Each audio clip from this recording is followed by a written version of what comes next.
আর এবার যে খবর আপনাদের জানাবো, উলুবেড়িয়ায় আজ এবং কাল বিজেপি আরএসএস সমন্বয় বৈঠক। বঙ্গ বিজেপির লক্ষ্য 26-এর ভোট, কিন্তু পরীক্ষার আগেই প্রস্তুতি শুরু করতে বিলম্ব। মণ্ডল ও জেলা সভাপতির তালিকা এখনো সামনে আসেনি। কবে দায়িত্ব নেবেন নতুন রাজ্য সভাপতি, একাধিক প্রশ্ন এই মুহূর্তে সামনে আসছে। আর তারই মধ্যে উলুবেড়িয়ায় আজ এবং কাল বিজেপি আরএসএস সমন্বয় বৈঠক। সরাসরি কমলাক্ষর কাছে চলে যাব। আমাদের প্রতিনিধি কমলাক্ষ ভট্টাচার্য রয়েছেন আমাদের সঙ্গে। কমলাক্ষ, এই বৈঠক কি কি বিষয়ে বৈঠকে মূল আলোচনা হতে পারে, কারণ সামনেই 26-এর ভোট?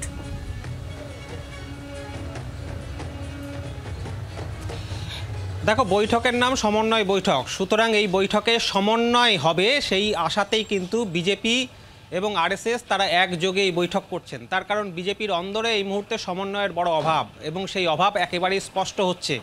তার কারণ যেভাবে ডামাডোল বাজছে, যে পরিস্থিতি তৈরি হয়েছে, বিজেপির মণ্ডল সভাপতি, জেলা সভাপতি এবং সর্বোপরি রাজ্য সভাপতি নির্বাচন এখনো পর্যন্ত হয়নি। সেই জায়গায় দাঁড়িয়ে 26-এর ভোটের স্ট্র্যাটেজি কী হবে, তৃণমূল কংগ্রেসের বিরুদ্ধে লড়াইয়ে মূল চালিকা শক্তি বা স্ট্র্যাটেজি নির্ণায়ক ভূমিকা কাদের হাতে থাকবে, গেরুয়ার কোন শিবিরের হাতে থাকবে, সেটা কি আরএসএস শিবিরের হাতে থাকবে না বিজেপির শিবিরের থাকবে, সেই নিয়েই কিন্তু মূলত সেই সমন্বয়ের নির্দেশ বা বার্তা দিয়ে গিয়েছিলেন এই ফেব্রুয়ারি মাসে একেবারে বেনজিরভাবে বঙ্গে মোহন ভাগবত। তিনি 11 দিন তিনি কাটিয়েছেন, সেই জায়গা থেকেই কিন্তু তিনি এই সমন্বয়ের বার্তা দিয়েছিলেন। এবং তারপরে এই মুহূর্তে উলুবেড়িয়ার এই স্কুলে, সারদা শিশু মন্দির স্কুলে সেই সমন্বয় বৈঠক শুরু হয়েছে, যেখানে ইতিমধ্যেই বঙ্গ বিজেপির শীর্ষ নেতৃত্ব প্রত্যেকেই উপস্থিত রয়েছেন। এই বৈঠক ইতিমধ্যেই শুরু হয়েছে, যেখানে শুভেন্দু অধিকারী, সুকান্ত মজুমদার, দিলীপ ঘোষ থেকে শুরু করে লকেট চট্টোপাধ্যায়, জগন্নাথ সরকার, সমস্ত নেতৃত্ব, কেন্দ্রীয় নেতৃত্বের মধ্যে অমিত মালব্য,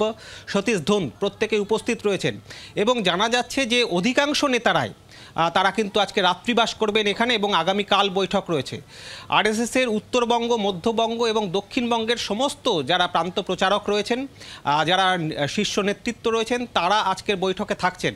এবং তুমি জানো যে যেহেতু 26কে পাখির চোখ করা হচ্ছে, সেই জায়গায় দাঁড়িয়ে আরএসএসের সঙ্গে বিজেপির এই সমন্বয় ঘটিয়ে হিন্দুত্ব জাগরণের বার্তা যাতে সর্বত্র ছড়ানো যায়, নির্বাচনের আগে যাতে হিন্দুত্ব ইস্যুকে সামনে রেখে বিজেপি এবারের লড়াইয়ে প্রধান হাতিয়ার করে, সেই বিষয়ে কিন্তু আজকের এই বৈঠকের মূল এজেন্ডা। এবং সেই বার্তাই আজকে কিন্তু আরএসএসের তরফ থেকে বিজেপির নেতৃত্ব পাবেন, তেমনটাই মনে করা হচ্ছে। আহেলি, ধন্যবাদ কমলাক্ষ ভট্টাচার্য আমাদের প্রতিনিধি ছিলেন আমাদের সঙ্গে সরাসরি।